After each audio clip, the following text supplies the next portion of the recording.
no tempo da Quaresma, no dia de amanhã.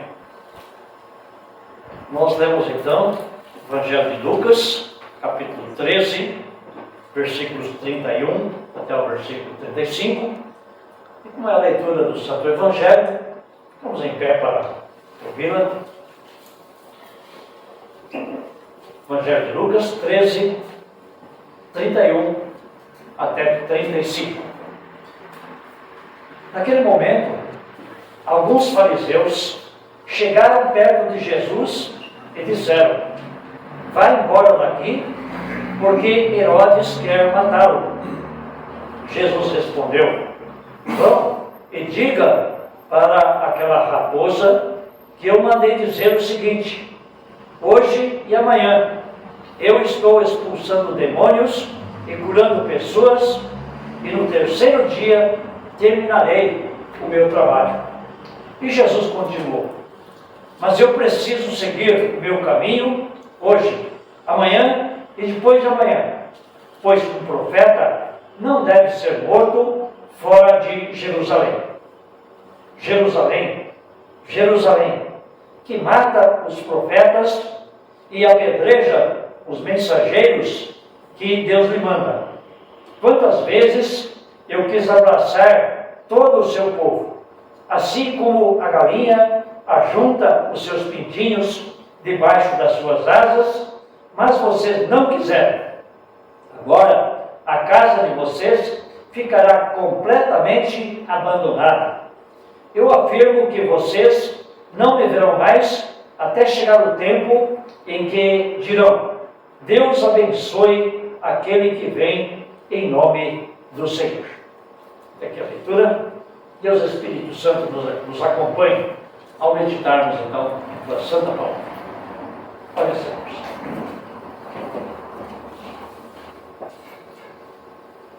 Vocês certamente já ouviram falar sobre a importância de um abraço.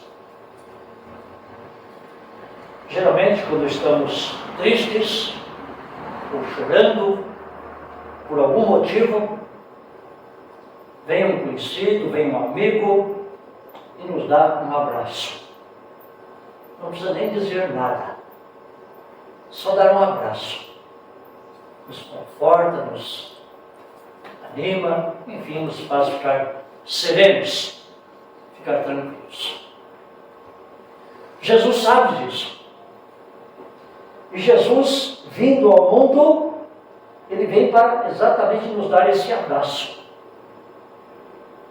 Temos aqui a imagem, na nossa leitura, e ele diz: "Eu faço assim como uma galinha faz com os seus pintinhos. Eu quero reunir vocês debaixo das minhas asas, para proteger vocês, para guardar vocês, para cuidar de vocês." E ele morre na cruz, não à toa, de braços abertos, pronto para nos abraçar. Assim é o nosso Deus, que nos ama muito e envia o seu Filho, não só para nos dar um abraço lá de vez em quando estamos tristes, preocupados, mas o abraço de Jesus é um abraço continuado, é um abraço duradouro, durante toda a nossa vida, todo o nosso caminhar neste vale de lágrimas, para que caminhemos então por Ele protegidos, guardados, abraçados com o próprio Senhor Jesus. Mas vejam, as pessoas, também você e eu, temos um coração muitas vezes desviados desse interesse amoroso de Jesus, e influenciados pelo mundo, pelo diabo e pela nossa velha natureza, temos também essa tendência de fugir deste abraço que Jesus quer dar, não só em ti, em mim, mas em todas as pessoas pelo mundo inteiro. Isso já aconteceu lá no Antigo Testamento, quando profetas enviados por Deus vinham com uma mensagem chamando o povo ao arrependimento, dizendo: arrependam-se, e então Deus vai perdoar vocês. E eles apedrejavam os profetas. Eles queriam matar os profetas. E muitos, de fato, mataram. Quando Jesus veio para dar esse abraço, para proteger, consolar, salvar, as pessoas também mataram a Jesus. É o que acontece aqui na nossa leitura. A leitura do Santo Evangelho. Fariseus, homens de Deus, não sabemos se eles eram amigos de Jesus, ou confiavam nele, ou simplesmente também queriam que de fato ele fosse embora. Mas disseram: Herodes, o rei, o governador melhor, quer que você vá embora daqui. Melhor, este Herodes quer matar vocês, matar Jesus. O mesmo Herodes tinha matado João Batista, tinha mandado decapitar João Batista. E então, esses fariseus vêm com esta mensagem: Jesus vai embora daqui. Vá para Jerusalém, vá para o sul. Ele está na região da Galileia, pregando, curando, expulsando demônios. E as pessoas agora queriam dizer para ele: vai embora, suma daqui. Algo como aquilo que aconteceu também com Amós, lá no capítulo 7 deste mesmo livro de Amós, versículo 12. As pessoas que ouviram Amós, profeta, também dar aquela mensagem para o povo se arrepender e tudo mais, as pessoas disseram, através do sacerdote Amazias: vai embora daqui, vá para o sul, vá para Judá, vá pregar lá para o teu povinho lá, e come lá o teu pão, viva lá tranquilo, mas aqui entre nós você não pode pregar mais, vai-te embora. Não são poucas as vezes que a palavra de Deus é rejeitada, tanto entre nós como aí fora, no mundo, onde queremos testemunhar e falar de Jesus. Não são poucas as vezes em que autoridades também tentam proibir que o Evangelho, que a mensagem de Cristo seja anunciada. Já proibiram que se ensine a palavra de Deus nas escolas, nos presídios e assim por diante. Países inteiros proíbem a pregação do Evangelho e continuam matando os profetas, matando os pregadores e também aqueles que creem no Senhor Jesus. Assim foi o mundo lá no Antigo Testamento, no tempo de Jesus, no tempo dos discípulos. Assim é o mundo hoje e assim será o mundo até que Jesus volte novamente. Não nos iludamos, não nos enganemos, mas existe sim um grande consolo, consolo real, consolo verdadeiro para o povo de Deus, para você e eu que cremos. Este Cristo que está presente entre nós, este Cristo que está falando, que está curando lá na região da Galileia, este Cristo é também um Deus fiel. Um Deus que não se deixa intimidar por ordens humanas. O que Herodes queria é que Jesus deixasse de falar, ou melhor, o que Herodes queria era matar o próprio Cristo. Mas Jesus dá um recado para o Herodes dizendo: vai dizer para aquela raposa, usa aqui um animal, né? Depois ele usa uma ave, mas diga para aquela raposa algo, bichinho astuto, esperto, entre aspas, né? Mas ao mesmo tempo um bichinho fraco, bichinho pequeno, insignificante aos olhos de Deus ou diante de Deus. Ao mesmo tempo, um bichinho que quer ser violento, que quer matar a sua presa, tirano, enfim. Assim era esta raposa, débil e fraca aos olhos de Deus, mas que achava que tinha poder e que tinha autoridade. Então Jesus vai dizer, citando aqui, hoje, amanhã, depois, ou seja, quanto tempo aí, eu ainda preciso ficar aqui. Versículo 33. Eu ainda quero seguir o meu caminho. E não vou deixar de seguir o meu caminho por ordem de uma raposa, por ordem de alguém que não tem nenhuma autoridade sobre Deus, sobre o próprio Cristo. Então ele vai dizer, eu vou seguir o meu caminho. Na hora certa, sim, eu vou para Jerusalém, pois lá é que matam os profetas. Eu vou morrer lá em Jerusalém. Mas por hora eu vou continuar ainda um pouco tempo aqui, curando, expulsando demônios, enfim, falando e ensinando. Jesus não tem medo do Herodes. Assim como a igreja hoje, abraçada por Jesus ou com Jesus em nós, não precisamos ter medo do mundo que de fato mata os profetas, que mata os filhos e as filhas de Deus. Lembre daquela estrofe do hino Castelo Forte, né? Escrito por Lutero, a última estrofe: se vierem roubar os bens, vierem roubar a vida, se vierem roubar o lar, que tudo se vai, nenhum proveito lhes dá. Mas o céu é a nossa herança. Alguém disse certa vez que hoje, pelo menos em nossa América Latina, e sabe, América do Norte, Europa, alguns lugares há sim pessoas que são martirizadas, mas não tanto aqui em nosso meio. Mas alguém disse certa vez, a igreja precisa de mais mártires. Porque quando a igreja tinha os seus mártires, ou quando pessoas eram mortas por causa da sua fé, por causa da pregação do Evangelho, a igreja crescia estrondosamente. Foi assim no tempo dos discípulos.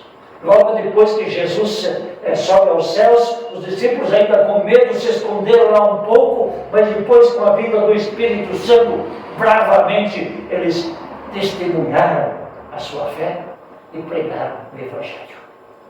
E foram para a cova dos leões. Literalmente. Foram para a fogueira. E em meio a esta dura perseguição, a igreja foi destruída? Não. Ela cresceu. E cresceu muito. Quando o povo de Deus hoje tem medo, se acomoda ou não está abraçado com Jesus e não faz aquilo que Jesus quer e não vive com Ele, abraçado com Ele, então a igreja passa a ser morna, passa a ser uma igreja que não vai testemunhar porque está com medo. Passa a ser uma igreja que vai ser guiada pelos sentimentos e desejos humanos, como disse Paulo lá a respeito dos Filipenses, na leitura que acabamos de fazer. Também no Salmo está dito, olha, as pessoas oram assim, vamos, ó Senhor, dá-nos paz, dá-nos alimento, dá-nos saúde, dá-nos alegria, dá-nos tranquilidade. Na verdade, tudo isso faz parte da vida aqui no mundo e queremos isso, mas isso não é o mais importante. No mundo em que nós vivemos, não estamos ainda no paraíso, é claro, e neste mundo, então, passamos por aflições, passamos por perseguições. Então, precisamos reconhecer no primeiro momento, por falarmos em Quaresma, a nossa fragilidade, os nossos erros, os nossos pecados, o nosso medo de andarmos de fato abraçados com Jesus e escondemos, então, por causa deste medo, escondemos a nossa fé. Queremos tê-la apenas para nós mesmos, mas não é assim. O povo de Deus é luz no mundo.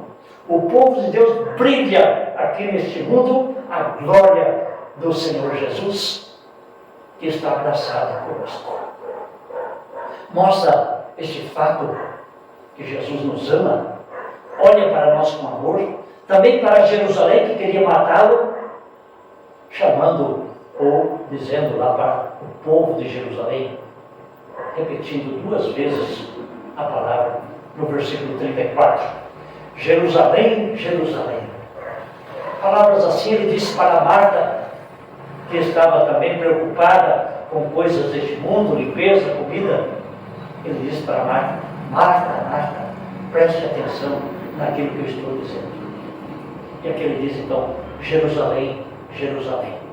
Uma forma amorosa de se dirigir ao povo, para que esse povo sinta de fato que Jesus está preocupado, que Jesus quer que aquela cidade ouça o que ele tem a dizer. E assim também com cada um de nós, dizendo o teu nome, o meu nome, Igreja Cristã aqui no mundo, Igreja de Cristo, ouçam o que o Senhor tem a dizer. E quando Jesus, numa outra ocasião, de um alto morro, olha para Jerusalém, ele diz o seguinte, ou melhor, ele chora olhando para aquela cidade, dizendo: esta cidade vai ser destruída, o templo vai ser destruído, porque viviam no pecado, queriam continuar vivendo assim, não se arrependiam.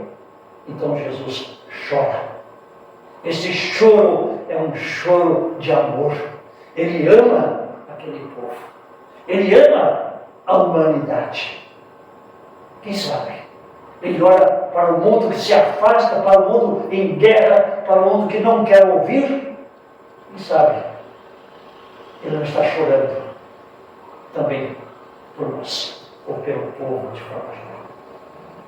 Jesus quer nos abraçar. Jesus quer que, de fato, reconheçamos nossa fraqueza e sintamos a necessidade deste abraço, que falamos aqui no início do nosso culto, da nossa mensagem. Quando estamos tristes, quando morre um ente querido nosso, alguém vem e nos abraça, isso nos conforta. Então, quando tristes por causa da nossa fragilidade, da nossa indignidade, tristes e chorando também por causa do nosso pecado, então se sentimos a necessidade, ou vemos pela ação do Espírito Santo, é claro, percebemos que precisamos do abraço do Senhor Jesus.